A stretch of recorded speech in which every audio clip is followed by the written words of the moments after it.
a deck that just got second place at Grand Prix Quebec City, and they are moving on to Game 3, and he is against Lawrence Karchner playing Jun.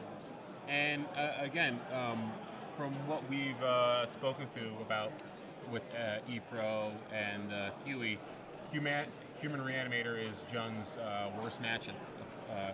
And it doesn't look like Lawrence has too many cards in his sideboard. He's got 2 Deathrite Shaman, 2 Slaughter Games, and a Ground Seal, which is good. But Slaughter Games are probably the best card because Joel has answers to the other 3. Yeah, you'll find in Joe's sideboard, he does have 4 copies of Abrupt Decay in his sideboard to be able to deal with those other cards. That is the most commonly played answer right now, as it does deal with all of the problems some cards that can be in play in Deathrite Shaman, Rest in Peace, and Grafdigger's Cage, along with Ground Seal.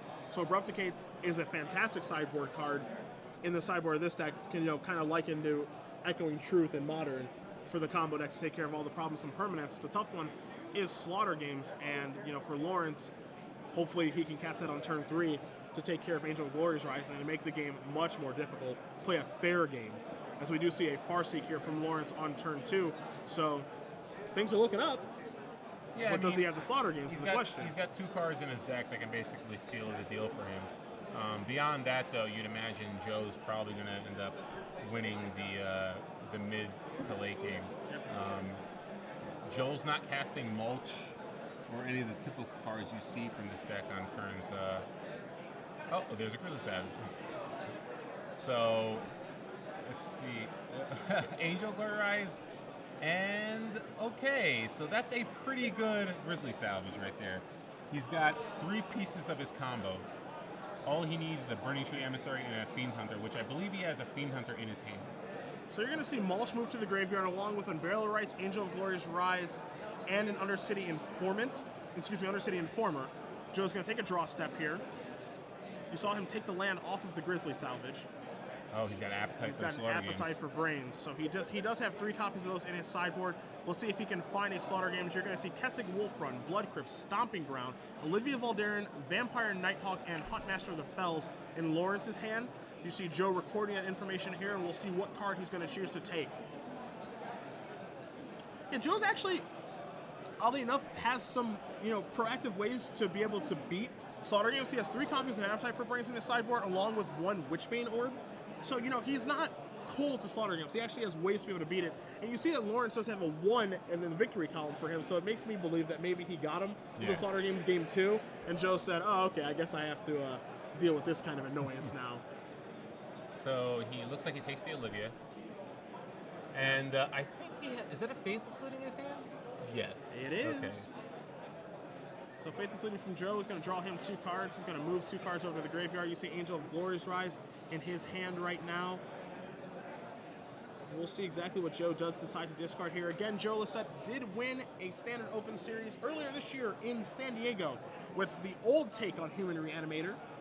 The version that did have Is a Static Caster plus Nightshade Peddler, Angel of Glory's Rise, all that good stuff. Could kill you in 1 shot, so he's very familiar with this archetype. And at that tournament, OSIP, he did go 11-0-2, saying he did not face much graveyard hate on his course to victory. And so far this tournament, he is 2-0. He's very adept with this archetype. He definitely knows what he's doing. Yeah, and the great thing is that unless Lawrence top decks the Slaughter Games, which it looks like he's pleading that he doesn't, Joe's in a pretty good shape. Yeah, you see in Joe's graveyard, he did discard an Angel of Glory's Rise and a Fiend Hunter. So the only piece of the puzzle, as you said, he is missing is the, Burning Tree Emissary. Yeah, and I'd be surprised if Joe doesn't just, he could flashback Faithless Looting, but I think he probably is just going to flashback Unburial Rites and get the Angel in play to make sure that he doesn't lose that top deck Slaughter Games. Yeah, which is probably the best idea. This is more of a value on Burial Rites here, long as he does have the white mana. Not even, because he's able to put the Angel under Fiend Hunter. You know what I mean? Sure. So the combo's there. He just doesn't have the continual sack yet. Sure. But once he's able to untap with the Undercity Informer, he's going to start doing some pretty interesting things. It's basically, he'll have 5 mana, so he's going to keep trying to dig for that Burning Tree Emissary. So as long as he flashbacks on Burial Rites and gets the Angel into play and hides it, he's in pretty good shape. And he knows what's in Lawrence's hand. He knows he knows there's really nothing that he can do to break up the combo right now. There's only one mystery card that he doesn't know. We know it's an Olivia, so we know he's safe, but he basically has 2 draw steps to try to break up this combo, which is not going to be easy for him to do, as long as he hides the Olivia. And so now you do see Joe cast down Bureau Rights on this Angel of Glory's Rise. It does bring back the Fiend Hunter and the Undercity Informer. And so now you see, with the effect on the stack, he's going to decide exactly what he wants to target. And he does choose the Angel, as you brought up. So Angel does get removed. Yeah, and this is a great position for Joe, because even if Lawrence has a removal spell, there's not much he can do. The best thing he can do is kill the Undercity Informer right now. And he pretty much needs to, because if he lets Joe untap and Joe starts activating it, it's going to be really bad for Lawrence. He's eventually going to either dig for the Burning Tree Emissary and just kill him on the spot, or he'll just get more value humans in his yard. A fun interaction there between the Fiend Hunter and the Angel of Glory's Rise there to go along with the Undercity Informer. As you do see Lawrence come across with the Wolf token. We know he has a Vampire Nighthawk and Olivia and a couple of lands, in his hand. So there's not a lot he can do to get out of this situation. But you do just kind of see some of the uniqueness of this take on Human Reanimator. We've seen a lot of different ways to go off on Angel of Glory's Rise, and this is the newest one, and it might be the most durable one of the bunch.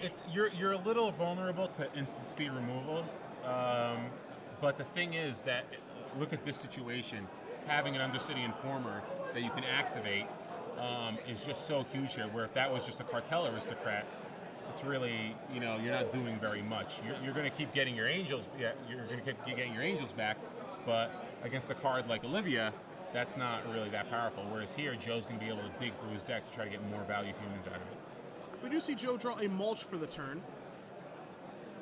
So we'll see if he's going to elect to cast this to get 4 cards into his library. And it looks like, as he's moving some mana around here, that this looks like it might be what he's considering. But he's going to get to see a lot of cards this turn. So we do see a Mulch here from Joe.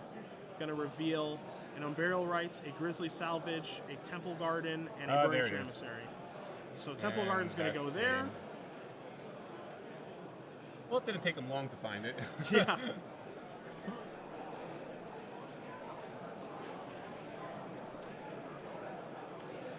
So Joe just needs to sacrifice his Fiend Hunter to get his Angel back. Angel gets back Burning Tree Emissary and Fiend Hunter, and then rinse repeat. Might be trying to play around Tragic Slip. Yeah. Just clear the board here. Yep. Now that he knows nothing's there. He sees a Vampire Nighthawk, so he knows the path is clear here. He's going to play a Clifftop Retreat. And sacrifice Fiend Hunter. As you guys do see Undercity Informer on the screen. Sacrifice a creature. Target player reveals cards from the top of his or her library until she reveals a land card. And basically what this version of the Human Reanimator deck does is that it just mills the opponent out. And you see Joe's going to explain exactly what he's going to do here. I'm going to sack my Fiend Hunter. This guy's going to come back. My Fiend Hunter's going to come back along with my Burning Tree Emissary, which is a human for God knows what reason. And I'm going to rinse repeat this for a while because the Emissary does keep giving me mana. Plenty of mana to do this. And then soon enough, your library is going to no longer exist. Considering this is game 3, I imagine this sequence had occurred already. Yeah, I would think that's the case, yeah. So here comes the Emissary, here comes the Fiend Hunter. Well, and he's going to go through it for you guys who have never seen this one at home.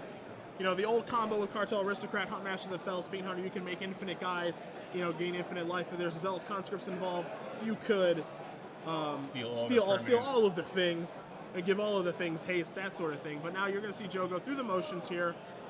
Looks like he's going to mill himself. Maybe does he have the one of Laboratory Maniac?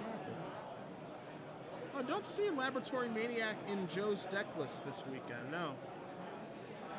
But I think Lawrence, just wants to. So there we go. Now he starts milling him, and now we start the process. 2 and 3. Ironically, there's the ground seal. Yeah. So I'm going to sacrifice this. And yes, Lawrence said, okay, I get it now. I see what's going on. I don't want to have to go through this 30 times. So Joe Lossett, with his Human Reanimator deck, moving on to 3-0 against Lawrence Karchner and his Jund deck, which, to me and you, and probably a lot of people at home, not a large surprise, as Jund just does not have a lot hate against this deck.